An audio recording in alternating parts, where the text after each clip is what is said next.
보기 좋은 떡이 먹기도 좋다. 다시 말하면 왁구가 박살난 떡은 먹기 좀 그렇다. 1등만 기억하는 세상. 이런 실패작들은 금방 잊혀진다지만 누구도 잊을 수 없을 정도로 강력하게 처망한다면 어떻게 될까요? 예를 들면 김풍전무의 미꾸라지처럼 모자이크 없이 방송에 똥 내보내는 거. 이거 커뮤에다 새벽에 올리면 바로 차단당하게 생겼잖아요. 그래, 망할 거면 애매하게 망하느니 이렇게 씨발 개씹 처망해야 모두의 기억 속에 남는 겁니다. 자, 오늘 알아볼 것은 망할 거면 진짜 개처망해야 된다입니다.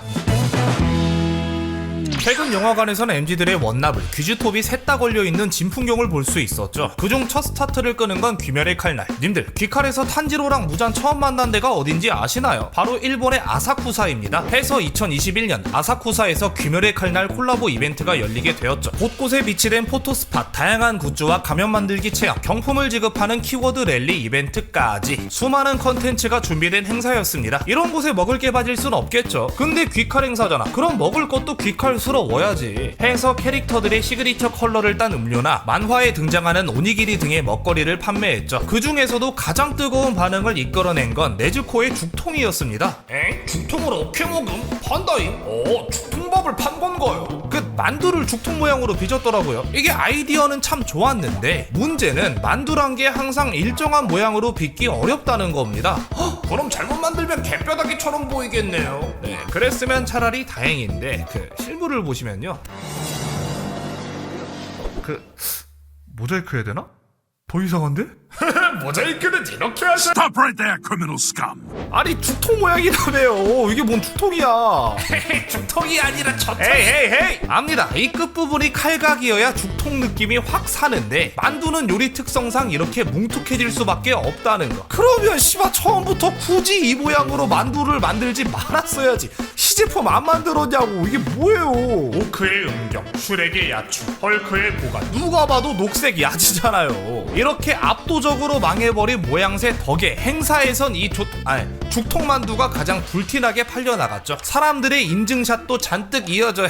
헤헤헤, 입에 물고 찍지 마라. 일본 현지에선 생김새 자체가 트라우마였던 여신전생 시리즈의 충격적인 그 보스 마라가 생각난다는 반응이 이어졌다고.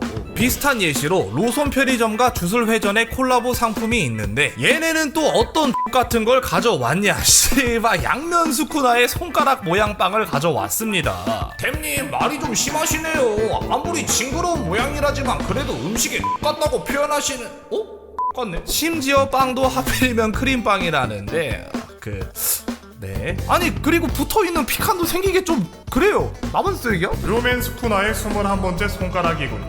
엥? 류멘스쿠나 손가락 20개 아님? 내 말이. 자, 근데 망한 사례만 소개해서 그렇지 사실 만화 콜라보 음식은 대부분 성공합니다. 예를 들면 미스터 도넛과 포켓몬이 콜라보하여 만든 포켓몬 도넛처럼 말이죠. 이 수많은 포켓몬 중 어떤 포켓몬으로 도넛을 만들었냐. 그들은 기대감을 고조시키기 위해 실루엣을 선공개합니다. 뭘까요? 고춘데요. 네, 이것도 생기게 좀 거시기 하죠. 하지만 이건 디그다였습니다. 폰데링 도넛과 합쳐진 폰데 디그다였죠. 실루엣만 좀 거시기 했을 뿐 실물은 아주 까와이하죠.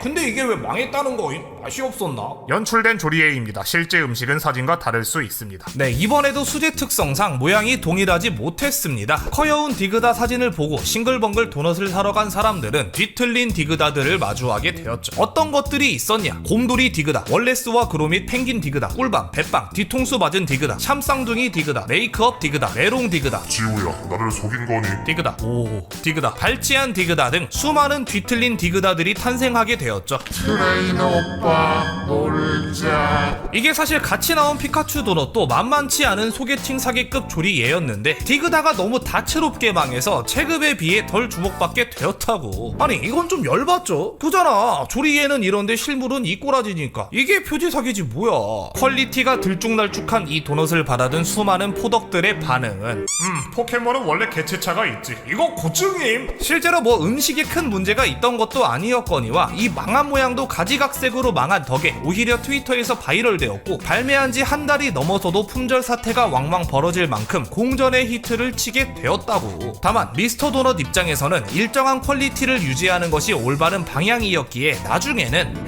미스터 도넛이다 재미있는 디그다 도넛 잔뜩 있겠지 잼잼. 결국 도넛 모양 정상화가 이뤄졌다고. 점원들 진짜 애지간히 힘들었을 거야. 휴, 그래도 콜라보 끝나면 안 만들어도 되니까 좀만 열심히. 또 광고 하나 보네.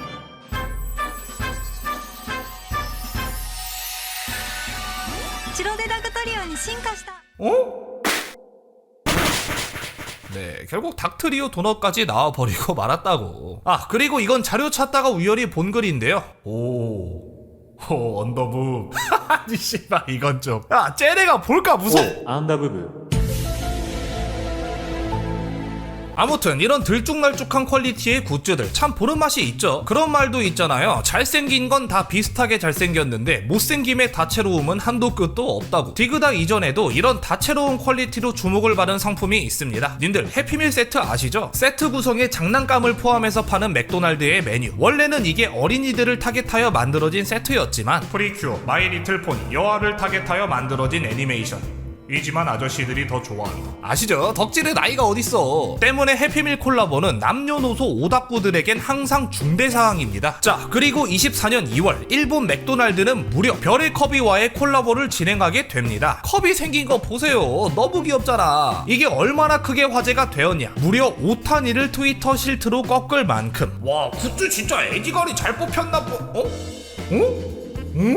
야, 이건 만득인데. 그리고 이 주황컵이는 팔이 좀 이상하게 달리고 왔죠. 옆에서 보면 아니 씨발 이거 격려 아니야? 아무튼 디그다와 마찬가지로 온갖 뒤틀린 커비가 탄생하게 됐죠. 유아프레스 커비, 미간의 스페이스 마레온 커비, 득회 슬라임 커비, 기가차드 커비, 퍼리 커비, 듬직 커비, 네모 커비 등 다양한 버전이 쏟아졌죠. 이 네모 커비는 실제로 마루절 때의 그 농담이 진짜 실현되었다는 이야기가 나오기도 했다고. 특히 인기가 많은 버전은 이 듬직 커비였는데요. 덕분에 수많은 팬아트들이 만들어졌습니다. 워낙 다채롭게 망했다 보니 사람들이 콜라주를 만들기도 했더라고요.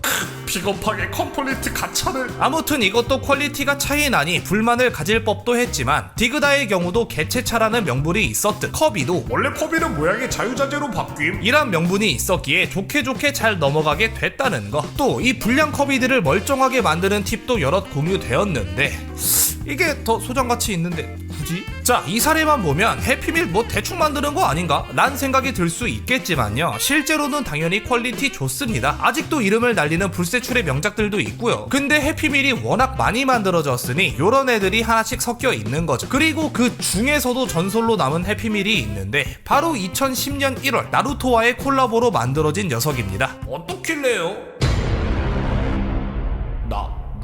근데 놀랍게도 나루토는 별 주목을 받지 못했습니다. 함께 나온 다른 피규어가 너무 강력했거든요. 사스케!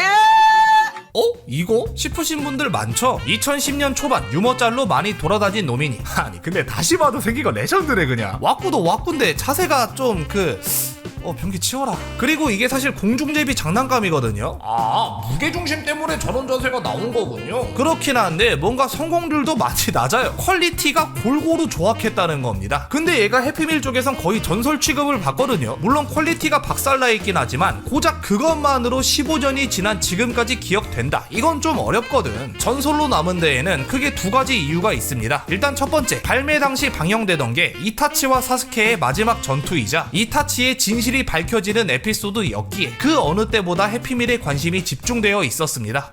사스케 너무 애자네. 해피밀은 어떻게 사스케? 애니에서는 세상 시리어스한 에피소드 방영하고 있는데 여기서는 뭔 똥매린 자세하고 있으니 괴리감이 컸던 거죠. 때문에 일본에서는 이 피규어를 이타치가 사스케를 부르던 사스케에라고도 부릅니다. 그리고 진짜 핵심인 두 번째 이유, 숨겨진 진가가 발견되었기 때문입니다. 바로 완벽에 가까운 균형감과 동전이나 체스말은 뭐 가볍게 올리고요, 몸보다 훨씬 큰 향수병은 그냥 거꾸로도 올립니다. 3개면 냄비 받침으로도 쓸 수 있고, 사실 한 개여도 상관없고요. 건담이 프리즈를 해도 거뜬하고, 야 이건 진짜 오케이냐. 그리고 데미를 장식하는 스쿠터까지 예상 외에 다른 기능이 너무 출중한 덕에 일본 현지는 물론 전 세계적으로 바이럴 되었습니다. 어느 정도냐, 중고샵에 이 피규어가 떴다 하면 원가의 수백 배에 가까운 가격에 팔릴 정도로. 그래도 구린 퀄리티 때문에 유명해진 거잖아요. 맥도날드는 이에 절치부심하여 휴, 다행히 사람들이 좋아해줬지만 퀄리티가 너무 낮았어.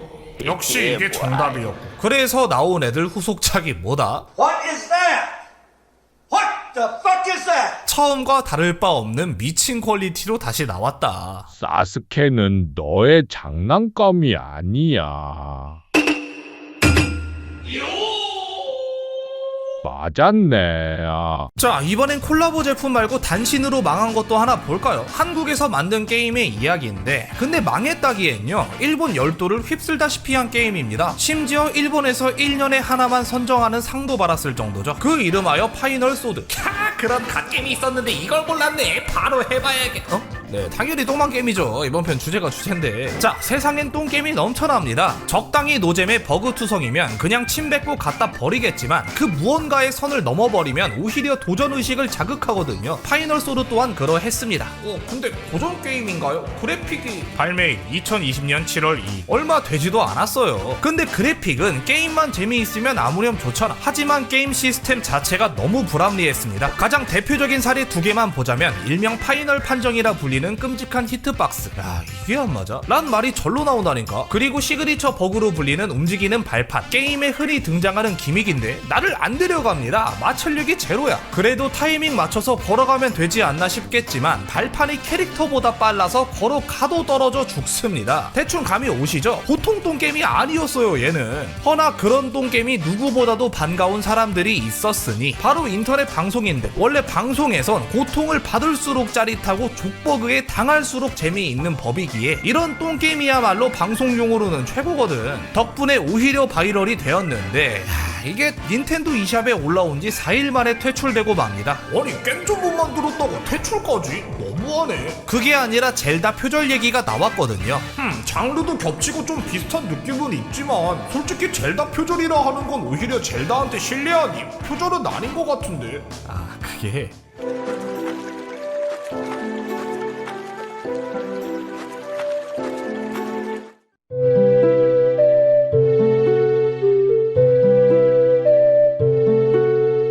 표절 맞네요. 이게 부금 판매 특화 기업에게서 구매해온 음악이라 사실 제작사 측도 뒤통수를 맞은 셈이거든요. 하지만 표절은 표절, 심지어 닌텐도에서 닌텐도 게임을 때문에 퇴출이 결정된 겁니다. 근데 말이죠, 뭐? 곧 퇴출된다고? 스피드런 트가자! 아이러니하게 이 퇴출 소식 때문에 한정판에 몰리듯 더 많은 사람들이 관심을 갖게 되었습니다. 때문에 파이널 소드는 2020년 동안 단 4일만 판매되었음에도 불구 그 해의 똥겜을 꼽는 쿠소게 오브 더 이어 코티를 당당하게 수상하게 되었죠. 그 인기와 성원에 보답하듯 제작사는 문제의 음악 해결 및 일부 버그까지 수정한 완전판을 재출시했고 2025년 현재도 절찬리에 판매 중에 있습니다. 일본에선 컬트적인 인기를 제대로 끌며 무려 팝업 스토어까지 열며 성황리에 굿즈들을 팔아치웠다는 사실. 여담으로 제작사는 뒤이어 차기작을 발매했거든요. 근데 이게 좀 걱정이었던 게 똥겜으로 성공한 곳이면 그 똥내를 여전히 유지해야 하는 게 맞단 말이죠. 괜히 냄새 빼려다가 이도저도 아니게 되거든. 근데 얘네가 개발한 차기작을 보면 야, 초심 제대로네. 또 보죠.